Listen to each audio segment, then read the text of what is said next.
Focus. Ideate. Innovate. Enable.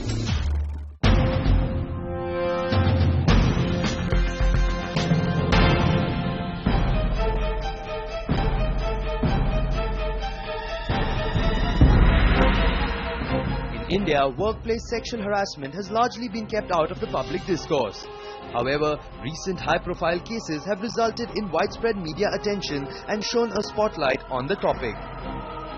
Government of India passed the Sexual Harassment of Women at the Workplace Prevention, Prohibition and Redressal Act in 2013 with an aim to provide protection against sexual harassment of women at the workplace.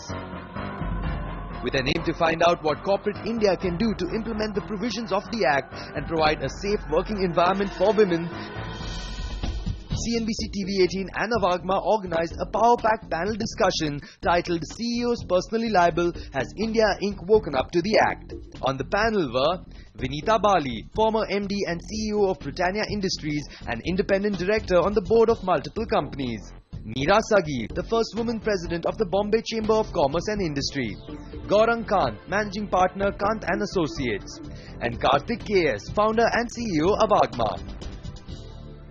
Ms. Bali, my first question to you.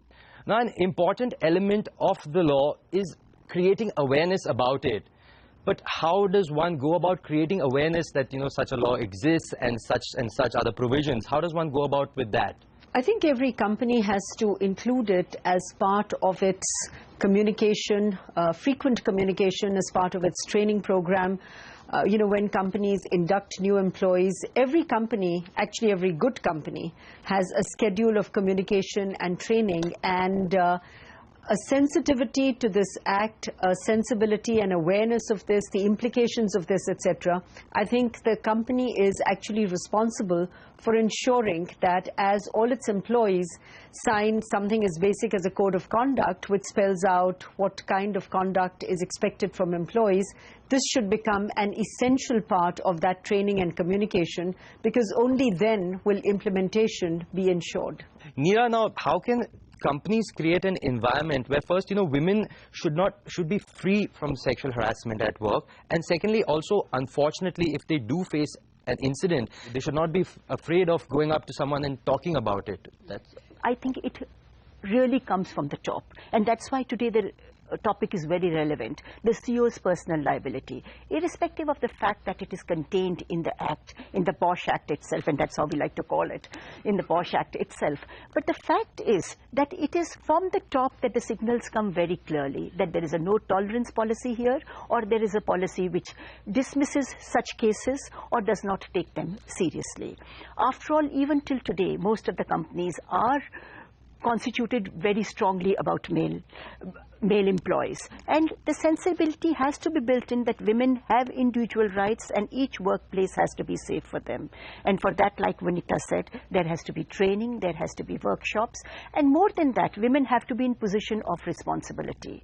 The moment more and more women are in position of responsibility, they create a voice, and that voice will definitely ensure that it is a more safer working place, because the sensibilities of what the women want and how they want the workplace to evolve for them will become more conducive. Okay.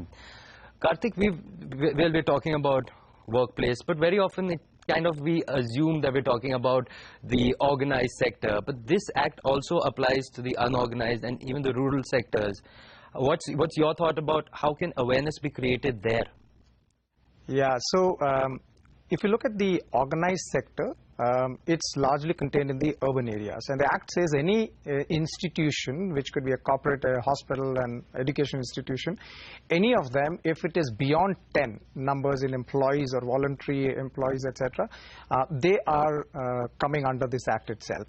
So it is easy in the urban area because many of them are under a certain structure with a contract, which is an employment agreement, etc.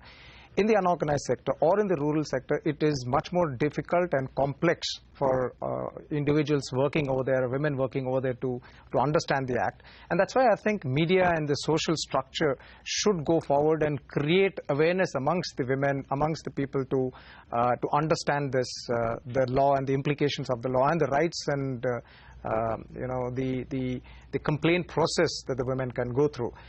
In addition to this, I think the local government body, the labor office, are the ones who can go and create awareness amongst the unorganized sector and the women and the men population out there to understand that. Yeah. Gaurang, I want to come to you on a point that, so the Act obviously states, has a lot of provisions on the liability of the employer. But suppose, and what an employer should be doing, and let's assume the employer has put into place all the provisions, the committee is set up, etc., etc., but still, unfortunately, there is a sexual harassment case against a woman. What happens then? What happens to the employer? How does that work out? What does the Act state? Well, the Act, well, let me first point out a few things. What has happened here is that, the corporates are still taking this Act quite seriously, in the sense, they are making themselves aware, and we see that the internal complaints committee in most of the companies are getting formed. But we also have to understand there's a duty cast upon the government at the district level, even at the state level, where they need to set up these committees, the local committees and the district committees, which will look into these sort of complaints. There are certain duties which are cast upon the government under the Act, where they can actually levy penalty up to 50,000 rupees if somebody is not really complying with the provisions of this Act, and they don't really have an internal complaints committee. And none of these things are really being implemented. We don't really see many companies. I tried to look for data and I couldn't really find or see many companies being fined, or many places where the government has actually taken these kind of stringent steps. So I think when you talk about a complaint being put forward to a management, I think the Act is very clear that the management has to have an internal complaints committee. The person would put their complaint over there. There has to be a minimum of 5 people who are going to be sitting on the complaint committee, and 1 NGO member from outside has to be there. This has to be headed by a female, senior most female person in the company. But there are certain lacunas which are there, because the Act talks about people who are 10 and above. Now, suppose there's only 10 people who are working in a company, and you need to have minimum of 5 people. Then I think the whole implementation of the Act becomes a little more difficult. There are a lot of tuning which, and things which need to really be seen in this Act, and I'm sure it's just come last year. So I think there are a lot of changes which are going to happen. I see more and more cases which are going to happen. Then courts will also dwell upon it, and we'll see more changes happening under the Act. On that note, it's time for a very short break. Don't go anywhere. We'll be right back.